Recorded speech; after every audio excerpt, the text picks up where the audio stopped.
Hi, my name is Matt. I'm with Semify, and today I'm going to walk you through how to become a seven-figure agency in 4 steps. Now, these steps are steps that will not be quick fixes, so I want you to take a look at these and implement them in your agency to find growth.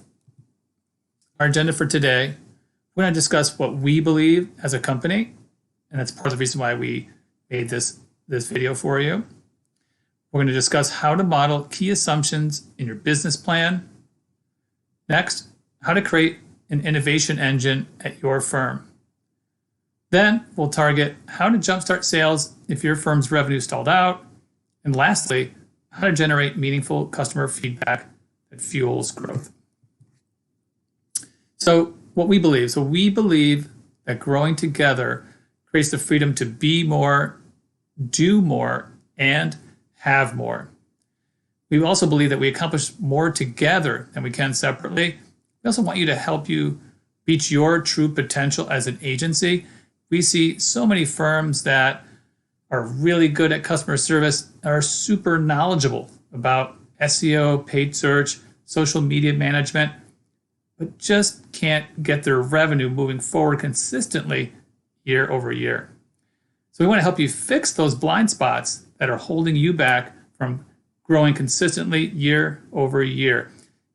I also believe that if you implement these steps, you will grow.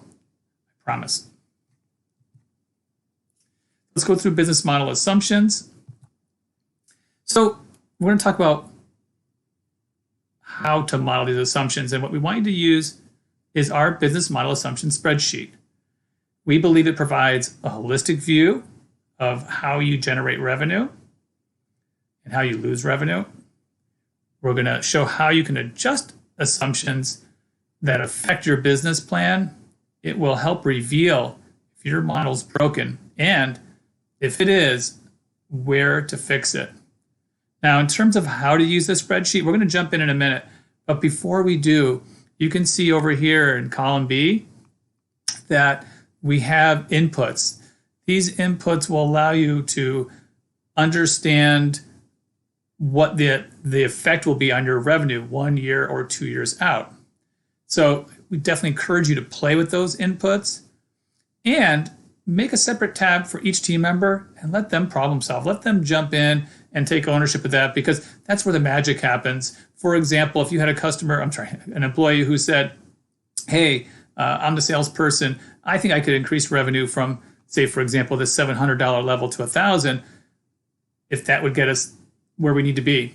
And same thing, if it's for retention, maybe the account management team might say, we could really positively impact customer retention by implementing something. And we're going to talk about how to implement those new strategies later in the video, a little teaser.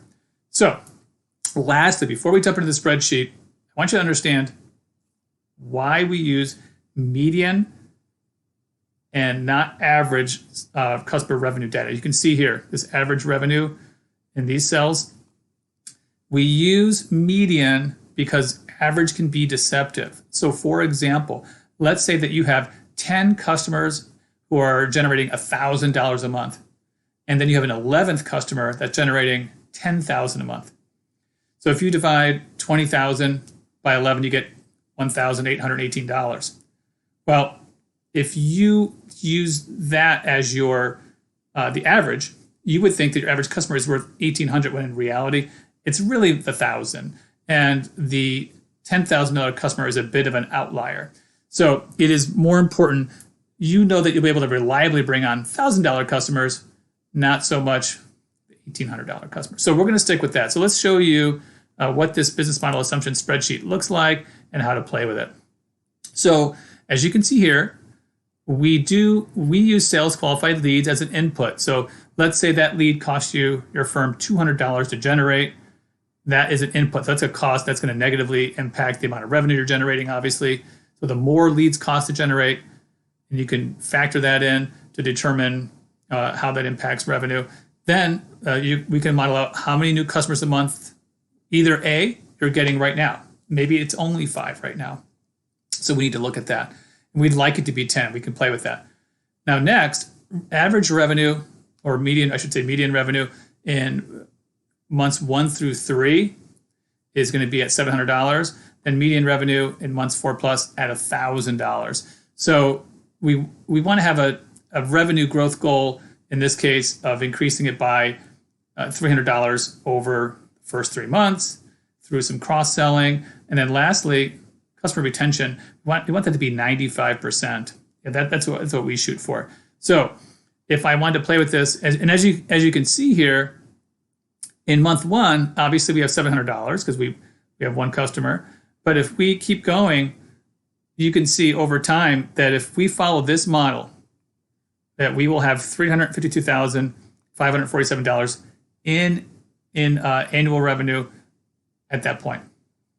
So that's month 24. That's 2 years out. And you can see we just made this right here. The 12-month mark is 41,000. So you can really snowballs. So if we made an assumption change here and we move this to 10, we doubled our customers. We can definitely see what impact that has. We can also change the revenue from, say, to $900, and that takes that revenue up a little bit. And then let's say we median customer revenue then went to $1,500. You can see that's up to over $500,000 in revenue. So each one of these inputs can be changed up or down. And then what I always ask people to do is have each team member have their own tab. Let them play with these numbers, because if they're an account manager, they're going to care a lot more about the revenue in month 4. That's their job once it comes through sales. And then in terms of customer churn, same thing. The account management team is going to care deeply about that, whereas your marketing team is going to care about cost per SQL and new resellers per month. That would be your sales team. So this is pretty comprehensive. You could change the labeling on these. You could add variables. However, the big thing to do is to sit down with yourself as the owner, perhaps at first, and then with the team, and really have them go through this. And I think you'll be surprised that people will start taking ownership of these numbers in a way that will surprise you. Let's jump back into the presentation. So now we're going to talk about innovation engine. So now, creating an innovation engine at your firm, what we recommend you do, and what we did, was we read 2 books, one called The Lean Startup and the other called The Startup Way. Both were written by Eric Ries, and you can pick them up on Amazon, local bookstore. And these books provide a framework for entrepreneurship, and they allow your company to rewrite your DNA to be innovators. And what it really focuses on is finding a repeatable method for finding new breakthroughs consistently. So whenever you want to introduce a new product, you're going to do that through running experiments. And when those experiments validate, we call that validated learning. Once you have validated learning, you can then scale that product. We're going to show you what that looks like later in the slides, and also give you a couple examples right here. So you can see here we had NPS, that's Net Promoter Score, so we will talk about that. So we did some experiments on our Net Promoter Score. That experiment led to over 100 changes in our reseller dashboard, and it also a number of dozens of process changes. And there were product changes and a number of other things as well. And that in turn brought our Net Promoter Score, which was stuck at 3. And I will talk about how to interpret those scores. Now it's consistent in the 50s to 70s.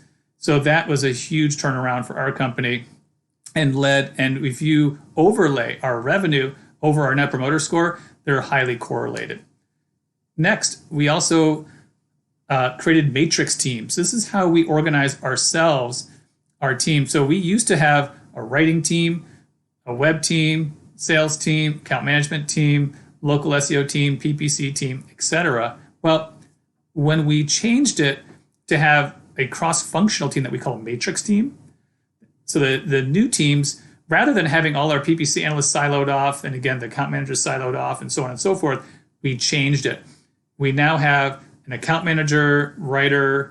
We also have PPC, web team, all together in a cross-functional team, graphic design, all that kind of stuff into a cohesive team. And what happened was not only did the employee satisfaction go up because they could switch doing what they're doing during the day once in a while, it also led to better outcomes. Less revenue was required, on the part of labor. So we saved money and created better outcomes. It was a tremendous experiment that worked out, one of our most successful experiments. We also want to emphasize that before you build anything, before you introduce a new product, you need to get a customer in the room. If you are going off ideas that you think are good, it doesn't always work. We used to introduce products that way, and we wound up falling flat in our face. We now only build something if a customer is asking for it. And in our case, many customers are asking for it, more than one. So that's the basics here. Let's continue on. So this is how you're going to implement innovation at your firm. You're going to get out of the building to get ideas. So that's the saying in lean startup terms. And getting out of the building means talking to customers. Because even though you may get good feedback from them or ideas from them, we want you to then test those ideas or test those assertions customers are making, because they may tell you they're going to buy something, but in reality, they won't. So then you're going to measure those behaviors. So if a customer said, I would buy your SEO plan if it included link building, you could then introduce link building to a plan and then see if they buy it, right? Super simple. Now, next, here is a little bit of a loop you want to achieve here. You can do, you want to do it with a minimum amount of effort. So for example, you create a minimum viable product. So let's just say, in this case, you're going to introduce a social media management product. Well, you don't offer one today. That's okay.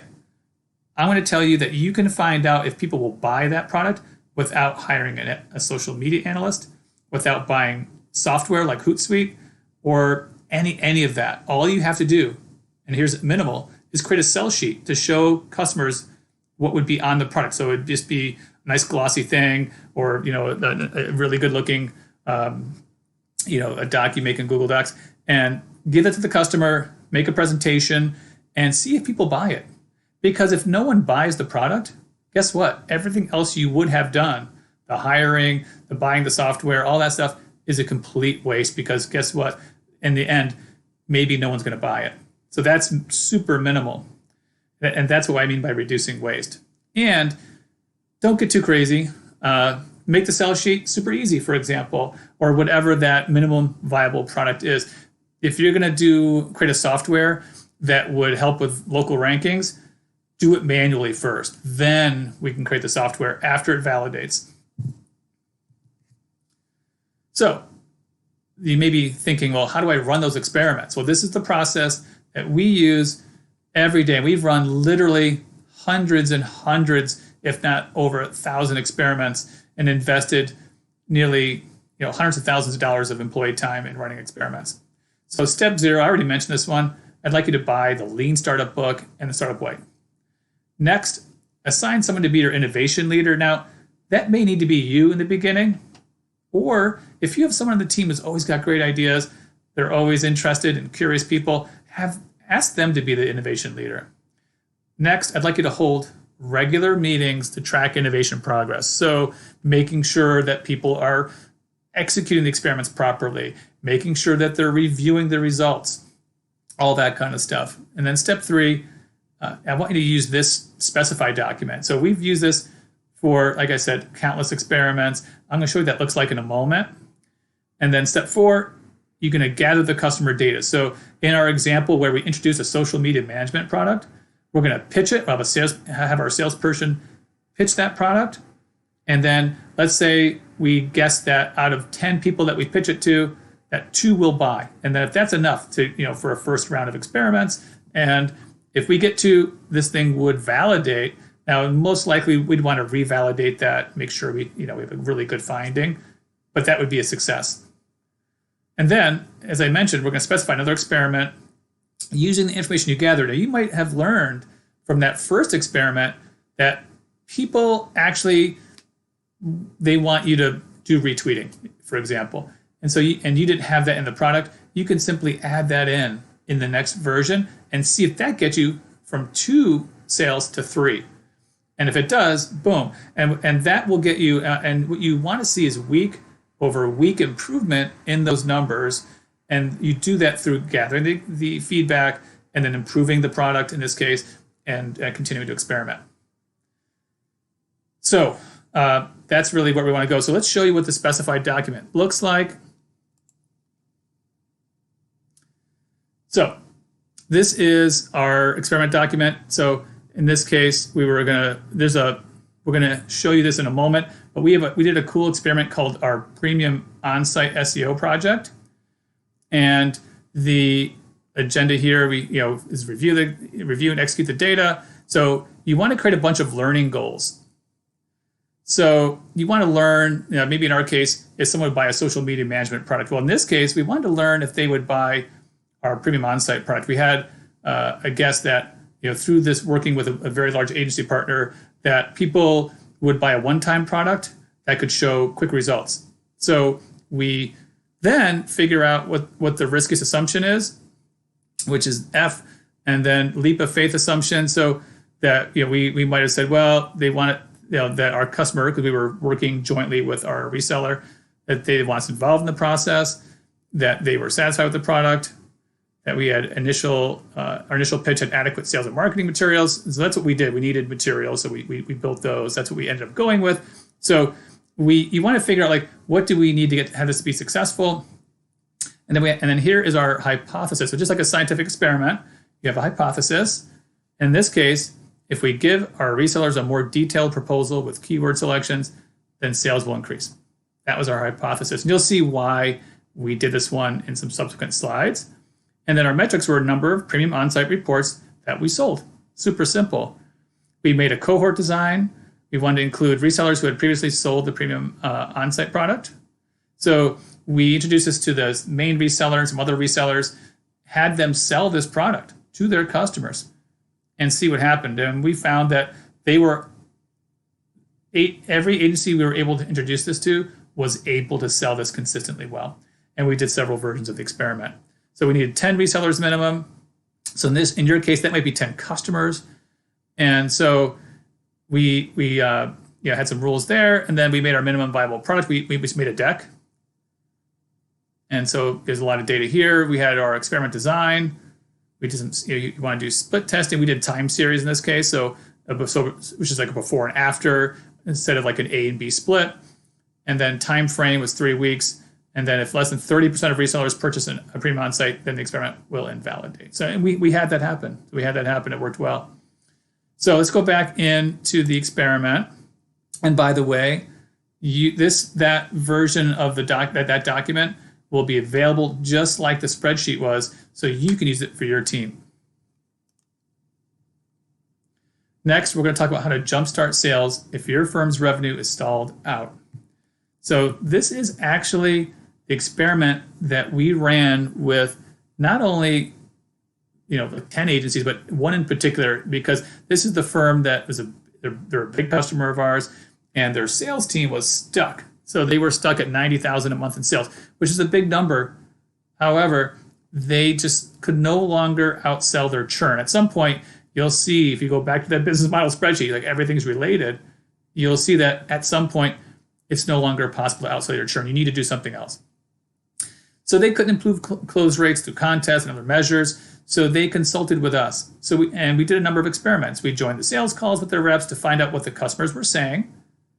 Then we found that their prospects did not have enough trust to commit to a 6-month contract. Now, at Semify, we don't have a 6-month contract. However, they did. And it made it riskier for a customer to invest at the 6-month level. So we started running experiments. And what we came up with is what we call our premium on-site product, which is an a la carte SEO product, meaning there's no contract. And we wanted that product to show results in a 30 to 60 day time frame, because we know SEO takes a long time. But with this product, what we did is we did a before and after picture. We showed how many keywords they ranked on. Before we started, we used SEMrush data, and then we added marketing copy and metadata updates. And of course, the marketing copy, as you can see here, has a bunch of LSI keywords. There's keyword research involved. once the marketing copy goes up, we then took a snapshot of how many keywords they ranked on afterwards at day 30 and then again at day 60. And it was not unusual to see keywords jump up from, say, 50 keywords to 113, from 80 to 125. And the customers could see that measurable improvement. That built trust. And in turn, they were able to close 25% of those customers who had previously said no to ongoing SEO. So they still were selling the same pitch where they were trying to sell the 6-month deals. But when they said no, they said, hey, we have this other thing. And adding 25% on, I can tell you this, when they initially did this product, they made 4 sales and that was it. And then the next month they did 10. And then of the 10, again, a 25% would come on board with our firm, and those, say like, with like 2 or 3 accounts. And last I checked, they were doing 110 of these a month. And that is like, 25, 35 accounts per month. And I've asked them repeatedly, how are you guys growing so fast? And they always say the same thing. It's this product. It's really helped them move the needle. So as you can see here, their sales grew from 200,000 in monthly sales in 14 months. And that was, if you annualized it, it's 1.08 million to over 2.4 million. And now they're actually well over $4 million in sales. So, but this is a more reasonable snapshot. Now we're going to talk about how to generate actionable customer feedback to fuel growth. We did that through our Net Promoter Score. So if you recall, we did this as an experiment. And a Net Promoter Score is a 1-question survey, and it always has to be the same question. And I want you to use this exact language. On a scale of 0 to 10, how likely are you to recommend our business to a friend or colleague? Now I want to describe how the scoring works. As you can see here to the right, the score goes from 0 to 10. Anybody who gives a score of 0 to 6 is a detractor. Anyone who gives a score of 7 to 8 is passive, meaning neutral. And then 9s and 10s are promoters. So once people give those scores, they're done. We then take those scores and look at them in the aggregate. So for example, let's say you gave this survey to 10 people, and 6 people give you a promoter and 4 give you a detractor. So what you would do is say it'd be it's rather 60% minus the 40%, you'd have a 20 net promoter score, 60 minus the 40. If, however, you had 8 promoter scores, people who give you a promoter 9 or 10, and you had only 20 who gave you a detractor, then you'd have a 60 net promoter score. That's how you do the scoring. And so the important thing when you implement these, and this is why I mentioned in the beginning of the video, it's not a quick fix, is you need to give these satisfaction surveys consistently. So if you have a large client base, you can do monthly. Not every customer every month, randomly, or you can do it any way you want, but like a section of your customer base. If you have a small customer base, every 6 months is fine. And the important thing is, once you have this data, you want to turn detractors into passives and passives into promoters. And that's how you're going to nudge that score up. So what we did is we created a Net Promoter Response playbook. Here's ours. So if you get a bad score, we want you to call those customers immediately and then use active listening. So if you're not familiar with active listening, that means you can ask them a question, and then you need to sit back and hear the answer. When they give you an answer, I don't want you to stop there and say, great, we'll fix it. Then ask more questions. Be very curious and write down everything they say and then repeat it back. So you're saying that this happened. Oh, I see. Well, how'd that make you feel? Yeah, it was terrible, and you hear it all. And then once they get off their chest, then you can ask, after they've got everything off their chest, how can we get a better score in the next survey? And then you need to follow up and make it better. So here's a case study we had. We call it the dumpster fire, because that's what our clients, or this one customer, called us. They were upset, and Amanda, our account manager, for this reseller who calls it dumpster fire, along with the president of our company, immediately got on the phone to hear that customer's concerns. After this specific incident was resolved, the leadership team held weekly calls with that reseller to hear their complaints, and we worked intensely on our relationship with that company. And we created solid agendas for each meeting we were in with that customer and practiced active listening during each call. In June of 2018, this reseller gave us a 5 on our Net Promoter Survey. In August of 2018, they gave us a 10. And now they're expanding their SEO services with Semify. They were themselves actually having a lot of struggles and turnover internally, and we were able to help them turn that around. And there was issues there as well. So we helped them get into growth mode, and they went from only doing maybe $1,000 a month in revenue to over $6,000 in monthly revenue through building trust and meeting with them. And additionally, they asked us for consulting, as I mentioned. Yeah, so I mentioned that. So this is a powerful procedure for you to build strong relationships, because the reality is sometimes the strongest relationships you can build are through adversity. When they come to you with a concern, you can use it to actually build a stronger relationship, and I totally encourage you to do that. That's all we have for today. Please implement these 4 steps. You will grow, I promise. Thank you so much for taking the time to listen. Take care.